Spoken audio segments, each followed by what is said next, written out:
Me all time favourite actor ఎవరు sir పోనీ చెప్పండి. మీకు చిరంజీవి గారు ఆఫ్ కోర్స్ అది తెలిసిపోయింది కాకుండా అమితాబ్ బచ్చన్ గారేనండి. అవునా? ఎందుకంటే ఆ వయసులో ఫస్ట్ చిన్నప్పటి నుంచి అంటే ఎన్టీ రామారావు గారు పెద్ద అభిమాని, నేల టికెట్లు చూసే రోజుల నుంచి. ఆ తర్వాత ఆయన రిటైర్మెంట్ వయసు వచ్చేసరికి చిరంజీవి గారు దూసుకొచ్చారు. చిరంజీవి గారు అంటే పొన్నమ్మ నాకు చూసిన కాడి నుంచి ప్రాణం గది కూడా చూశాను నేను. పొన్నమ్మ నాకు చూసిన తర్వాత ఇక ఆయన అంటే ఒక అభిమానం. ఇక ఆ తర్వాత ఏ చిన్న సినిమా వచ్చినా ఆయన ఉన్నాడంటే సార్ వెళ్ళేవాళ్ళం. నకిలీ మనిషి కానివ్వండి, చిన్న చిన్నవి కొత్త అల్లుడు కానీ, ముందు విలన్ గా చేసినవన్నీ చూసారు అన్నీ చూసాం. అంటే ఆ యాక్షన్లో స్పీడు, ఆ దూకుడు అది నాకు బాగా. ఇప్పుడు రామారావు గారిని అభిమానించి పెరగడం వల్ల కృష్ణ గారు, సోమబాబు గారు, కృష్ణరాజు గారు ఎవరు కనపడాలి, నాగేశ్వరరావు గారు కూడా కనపడాల. వన్ సైడ్ ఉన్నాం. వీళ్ళందరూ ఆయన సమకాలీకులు, కాంటెంపరీస్ కదా. అవును.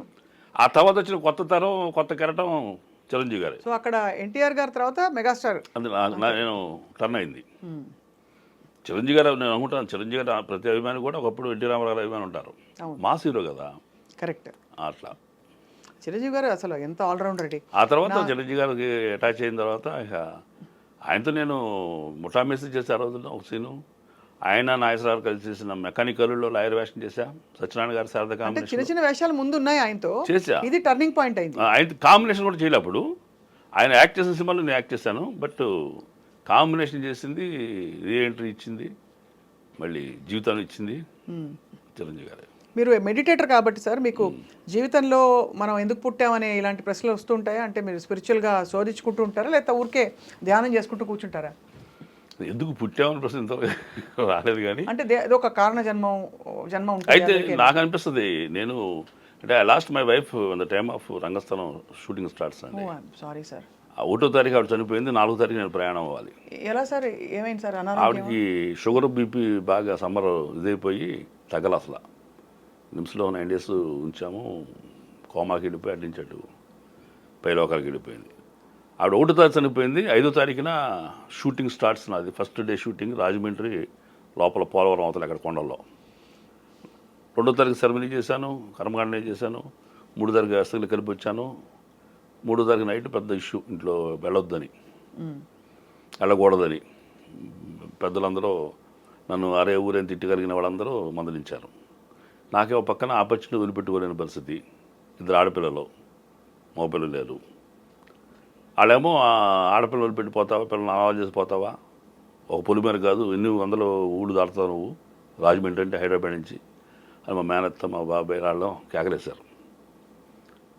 నాకేమో ఆపర్చునిటీ వదిలిపెట్టలేను, జరిగిన దాన్ని తేలే మనకి, ఇప్పుడు వచ్చిన అవకాశాన్ని కూడా పోగొట్టుకుంటేట్లాగా అని చెప్పని నేను అసలు మీరెవరు పెద్దవారం చేసే వాళ్ళతోటి వన్ సైడ్ అయిపోయా. వాళ్ళు ఇక అందరూ ఒక పక్క, నేను ఒక పక్క అయ్యా. దయచేసి మీరు నాకేం చెప్పొద్దు, నేను డిసైడ్ అయిపోయినా. అసలు మీరెవరు న్యాయ నిర్ణేతలు గారు, నా పిల్లలు.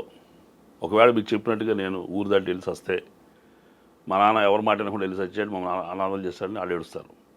వాళ్ళ నిర్ణయం మీద నేను వెళ్తే అదే సంఘటన జరిగితే చనిపోతే మా నిర్ణయం మీద మా నాన్న వెళ్ళాడు, ఈ కర్మకి మేమే బాధ్యులు అని వాళ్ళ మానసిక స్థితి వేరే రకం ఉంటుంది.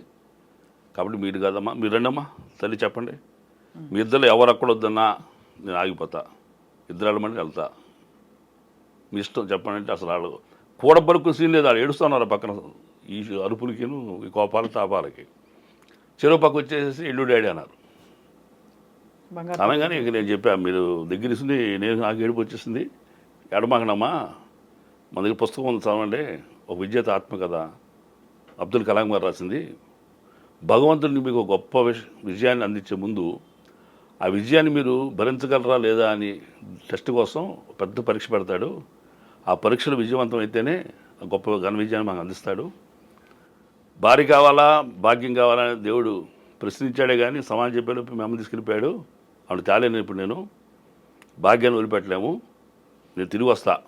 మా అత్త చెప్పి, అత్తాయి మేనత్తకి మీరు ఎందుకు వద్దన్నారు, మీరు సుకుమార్ గారో తెలియదు, రామ్ చరణ్ సమంత కాంబినేషన్ తెలియదు, మైత్రి మూవీస్ తెలియదు, సమంత ఫాదర్గా ఒక 10 ఏళ్ల తర్వాత కష్టపడితే కానీ రాని అవకాశం 2వ సినిమాకి వచ్చింది. మీరు చెప్పే ఊరు పొలిమేర కథ కూడా మీకు తెలియదు. ఎక్కడ విన్నారా మీరు పొలిమేర దాటి తెచ్చాడని? ఎందుకు దాటొద్దన్నారు తెలుసా మీకు? ఆ ఎమోషన్లో వెళ్తే ఆ భార్య లేకపోతే ఎట్టా బతకను, అమ్మ లేకపోతే ఎట్టా బతకను, నాన్న లేకపోతే ఎట్టా బతకను, బిడ్డ పోతే ఎట్టా బతకను అనే ఎమోషన్లో వాడే సూసైడ్ చేసుకుంటాడని పెద్దవాళ్ళు చెప్పింది. పెద్దవాళ్ళు ఒక కండిషన్ పెట్టారట అని. అప్పటికప్పుడు రైటర్ కదా, నిజంగా నేను ఎక్కడ చదవలేదు ఇది.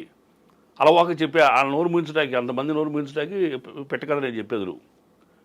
కాబట్టి అరే ఇటు పులి మీద ఆడతాడు చూడమని ఇద్దరు మనుషులు చూడమంటారు తోడు, వాళ్ళిద్దరు కాపలా ఏంటి, ఇటు ఒంటరికి పోకుండా బయటికి. ఈ రకంగా మనం సాంప్రదాయం పెట్టారు అప్పుడు తప్ప పులి మీద దాడి చచ్చిపోతాడు కాదు, నేను వెళ్ళి చావటానికి కాదు, బతకటాకి ఈ అదృష్టం వాళ్ళకి రాదు. దేవుడు ఇచ్చారు. ఫస్ట్ సినిమా చిరంజీవి చిన్న వేషం అంటే ఆ ఎమోషన్ చెప్పి వీళ్ళందరి పేర్లు చిన్న వేషం ఉన్నాయని అంటే ఆయన ఆ వేషం ఇవ్వటం ఏంటి, అసలు నేను మళ్ళీ సినిమా ప్రయత్నం చేయకపోతే సుకుమార్ గారు ఆఫీస్ నుంచి ఫోన్ రావడం ఏంటి. డెస్టినీ నా సినిమానే, డెస్టినీ నేను యాక్టర్నే, నా భవిష్యత్తు యాక్టర్నే. కాబట్టి అవకాశాలు నేను సాధించగలనా లేదానికి పరీక్షలు. కాబట్టి మీరు తల్లి మీరేం వరేవద్దు, తిరిగి వస్తాం తల్లి, ఒక 5 రోజులు ఓపి పట్టండి, సర్వంలోకి వచ్చేస్తానని. అక్కడికి వెళ్తే అక్కడేమో ఆయన అయ్యప్ప స్వామిలో ఉన్నాడు, ఆయన మాల్లో. ఎవరు? మన రామచరణ్ ఆయన. నేనేమో భార్యకి కర్మకాండ చేసి మైల్లో ఉన్నా. చాలా జాగ్రత్తగా 5 రోజులు తెచ్చానండి. ముళ్ళ పొద తాకకూడదు కదా, నాకు నిజంగా అప్పుడు భయం. మైలా ఉంది కదా నాకు, నేనే కదా మా భార్యకి కర్మకాండ చేసింది. ఇక ముళ్ళ కంచిలో ముళ్ళ పొదలు అడ్డు చూసుకుని ఆయన ఆ కాంపౌండ్లో ఉంటే అన్ని పాకలు అక్కడ, ఈ పాకలో ఉండి బాబు అని చిరునవ్వుతో నమస్కారం పెట్టేసేసి పక్క వచ్చేవాడిని. ఆయన లేచి సెకండ్ ఇవ్వటానికి వచ్చేంత మూమెంట్ ఉండేది. బట్ నేను చూడట్టుగా వెనక్కి తిట్టని అయిపోయాడు. అంతవరకు పాటించారు 5 రోజులు అసలు ఎవరిని తాకల. ఇక్కడ తాకి స్థితి కూడా రాలేదు. కానీ అంటే మీరు అసలు ఈ మూఢనమ్మకాన్ని నమ్మనప్పుడు, ఈ నమ్మకాన్ని మూఢనమ్మకం అని నేను అనకూడదు, మనకి మూఢమైందని ఇంకోళ్ళకి అవుతుందని కాదు, ఈ నమ్మకాన్ని నమ్మనప్పుడు ఆ నమ్మకాన్ని మీరు పాటించడం గొప్ప విషయం. అంటే అయ్యప్ప స్వామి ఆయన ఆడంతా భక్తి శ్రద్ధలతో ఉంటారండి. అసలు ఆ మామూలు ఏరు పెడతాక మనం ఉడికిపోతాము చలిలో, మరి 5:30కి అలా లేచి వాళ్ళ మంచు గడ్డలతో స్నానం చేయటం అంటే అలాంటి కఠోరమైన క్రమశిక్షణ ఉన్నప్పుడు మనం అలవాటుగా నా భవిష్యత్తు కోసం వచ్చాను, నేను నా స్వార్థం కోసం వచ్చా. అప్పుడు బతుకున్నా కూడా కబుర్లు చెప్తున్నా. నిజంగా ఆ రోజు వెళ్ళింది నేను సినిమాని ఇండస్ట్రీని బాగుపడతాను కాదుగా, నా బ్రతుకు కోసం వెళ్ళాను నేను. కానీ అక్కడికి అది భయం వేసింది నాకు. రామ్ చరణ్ గారిని అయ్యప్ప మాల్లో రావడం చూసి అప్పుడు శివరయ్య ఇది మీకు బహుశా ఆ కుటుంబం మీద ఉండే కుటుంబ ప్రేమ కదండి. అంటే ఆయన భక్తి దీంట్లో ఉన్నాడు, మనం దాన్ని కీడు చేస్తున్నామా, కీడు చేసినట్టు అయింది కదా నా స్వార్థం కోసం. ఎవరు చెప్పలేదు ఇక్కడ నేను రహస్యాన్ని, ఎవరు చెప్పాలా, చెప్తే వద్దంటారు కదా. అవును, చిరంజీవి గారు కూడా వద్దంటారు ఖచ్చితంగా. పాప కష్టాలు ఉన్న మహేష్ మన యుద్ధానికి సినిమాకి, మహేష్ ఈసారి నువ్వు అని చిరంజీవి గారి దృష్టికి వెళ్ళటాక కూడా ఇష్టపడకుండా కాముగా మర్డర్ చేసిన మనిషిలో చేశా మా భార్య కర్మకాండని. అంటే నాకు తెలిసిన వాళ్ళు ఎవరికి కూడా నేను అసలు నోటీసులో చెప్పలేదు, తెలియజేయలే. అవకాశం పోద్దని భయం. అంటే చెప్తే అర్థం కూడా కాదు సార్, అంత అమాంతం పరిగెట్టుకు రావాలని అనుకునే వాళ్ళు ఉండొచ్చు. అంటే ఇప్పుడే అయింది కదా, కొంచెం ఇంట్లో ఉండి బాధపడాలని చాలా మంది ఎవరు ఇష్టపడండి. మనకి 10 రోజులు 13 రోజులు ఉన్నాయి కదా కర్మకాండాలు కొన్ని. సార్ సమంతతో మీ కాంబినేషన్ సీన్స్ చేసాం, ఎలా అనిపించేది సమంత గారి? సమంత ఆవిడ కూడా చాలా డౌన్ డెత్ పర్సన్ అండి. నిజంగా ఆవిడ్ని ఆవిడ వచ్చేసరికి నాకు మేకప్ వేశారు ఆ రోజున ఫస్ట్ డే. ఈ కళ్ళలో పుసుగులు పెట్టారో, మొహంతో బ్లాక్ చేశారో, అసలైతే మంచి అందగా అండి, దాన్ని ఇంకా నాశనం చేశారు మేకప్ తోటి.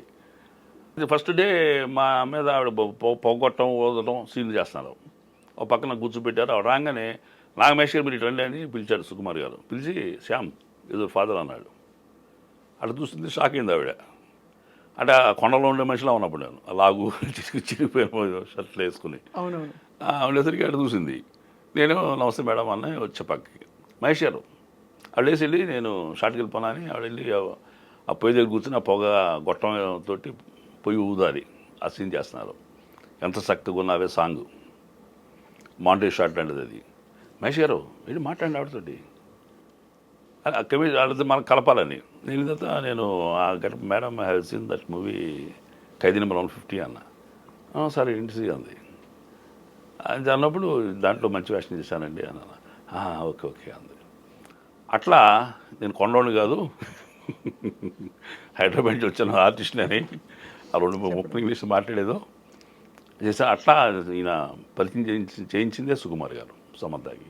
ఆ తర్వాత చేపట్టును లాగే సీన్ ఉంటుంది పంచాయతీ సీన్లో, దొంగమొండ అని చెప్పి లాక్కెళ్తాను. అప్పుడేమన్నా గట్టిగా మ్యాన్ హ్యాండింగ్ ఏమన్నా హార్ష్గా ఉంది మేడం అంటే, లేదు పర్వాలేదని పట్టుకోండి, గట్టి పట్టుకోండి, అంతే ఎమోషన్ రాదు మీకు. అట్లా ఆవిడ ఇది చరణ్ బాబునేమో షర్టు పట్టుకుని నా కొంపలో నీ పని ఏంటో తొత్తు నా కొడక అంట ఇంట్లోంచి దొంగసాటి ఇంటికి వచ్చినప్పుడు కూతురుతో మాట్లాడే సీన్లో లేచి నిలబడతాయి కదా ఫస్ట్ అదే నా నా నా ఇంట్రడక్షన్ నా క్యారెక్టర్. ఆ సీన్లో అతన్ని హీరోని పట్టుకుని రావటం ఇది కొంచెం అంటే యాక్టింగ్ ఎమోషన్లో ఎంత స్థాయిలో చేస్తాను అనేది నాకు తెలియదు. మరి మిగతా వాళ్ళు కూడా తిరిగిపోతూనే ఉంటా ఇన్వాల్వ్ అయిపోయి. మళ్ళీ అక్కడి నుంచి రిపీట్ కాస్టింగ్ మీకు అనసూయ అనసూయ ఆ సినిమాలో ఉన్నారు, రజాకార్లో ఉన్నారు, రజాకార్లో కూడా ఉన్నారు. అవును. సో అయితే మొత్తానికి అలా మీ ప్రయాణం ఏర్పరచబడింది. అవును, ఏర్పరచబడింది. డివైన్ పవర్ అందుకు.